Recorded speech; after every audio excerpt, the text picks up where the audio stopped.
Chapter 8, George, Our Slayer.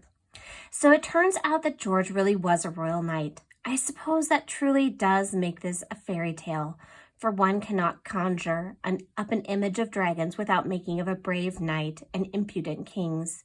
These days, however, there are not too many stories of this sort left, and may involve much darkness before their happy ending. So we must march on and see what it is in store for our little lad, Kenny. Kenny squinted at George, who shone from head to toe in golden, flouted armor. He was astride his brilliant white mount, which was adorned in rich fabrics and tassels. In one gauntleted hand, he carried a large shield with a fierce dragon etched into it. In the other, he held a long lance with a faded royal standard hanging from its pointed tip. People had turned out from all over. Some had even traveled in from as far as Meadow Falls. The streets were jammed with zealous townfolk yelling and waving brightly colored banners with the word George painted on one side and Dragon Slayer on the other. From the rooftops, revelers threw flower petals down to the gallant knight below. Ladies swooned and trumpets and horns blared as the procession began its march down the cobblestone streets. "George our Slayer! George our Saint!" The chant from the crowd rang out through the air. Kenny felt dizzy. His mother and father were confused. "Wait a second. What the heck is this bookshop owner all gussied up on a steed?" his father asked aloud. An urchin standing next to them, waving a wooden sword, smiled and said, "That old-timer there is Georgie, the knight who's going up on the hill tomorrow and kill the vicious dragon." Kenny's father's eyes went wide.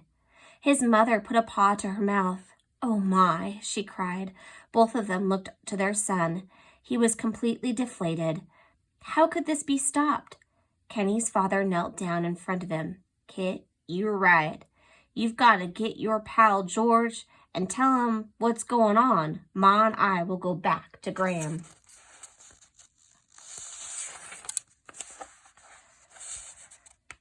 "It's useless," Kenny said over the din of the cheering crowd. "I've already tried speaking to Graham, but he doesn't understand." The river from his stomach started burning in his eyes again. His mom put her hand on his shoulder. "We'll be sure to discuss it with him over lunch. You know that a full stomach always allows the brain to be hungry for common sense. We'll talk to him." They turned to go. "You got to make this right with George, son," his father said. "I know you can do it." Kenny watched his parents shuffle off into the sea of rowdy, screaming villagers. His mother gave one quick glance over her shoulder and nodded before they disappeared into the mass. He stood there, dazed, as the bystanders pushed and shoved their way around him, following the parade.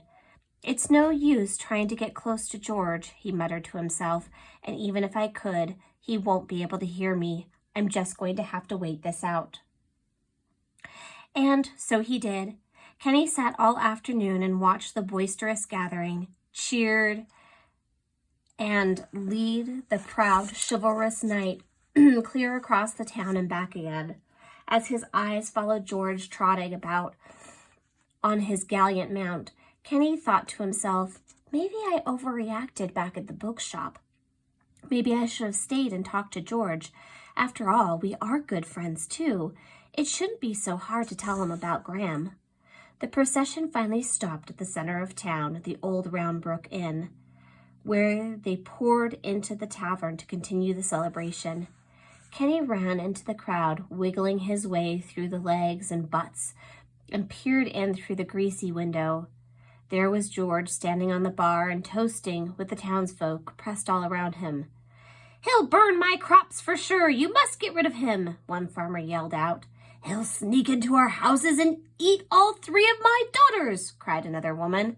"He'll destroy our homes, eat our livestock. You have to save us. Kill the dragon, kill the dragon," they all began to chant.